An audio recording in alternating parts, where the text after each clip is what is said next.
সরকার ক্ষমতা ফেব্রুয়ারি 17 তারিখ শপথ গ্রহণ করেছে।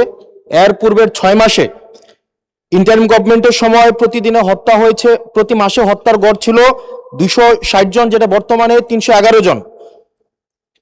এই সরকার ক্ষমতা গ্রহণের পূর্বের 6 মাসে খুন হয়েছে 1780 জন, যেটা এই সরকারের 6 মাসে খুন হয়েছে 1789 জন।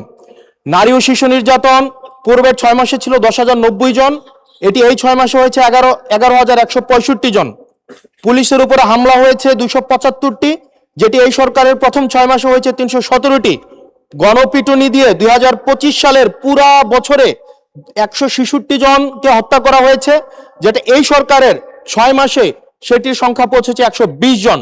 ব্রাহ্মণবাড়িয়াতে কনসার্ট বন্ধ করে দেওয়া হয়েছে, নৌকাবাজ বন্ধ করে দেওয়া হয়েছে।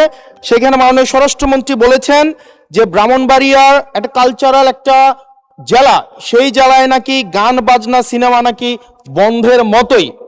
আজকে আপনার মাধ্যমে মাননীয় স্বরাষ্ট্রমন্ত্রীর কাছে প্রশ্ন, এই 6 মাসে মাননীয় স্বরাষ্ট্রমন্ত্রী কি law and order situation restore করতে পেরেছে কিনা এবং আইনের শাসন সেটি প্রতিষ্ঠিত করতে উনি পর্যাপ্ত ভূমিকা রাখতে পেরেছে কিনা, নাকি উনি ব্যর্থতায় পর্যবেসিত হয়েছে? মাননীয় স্পিকার।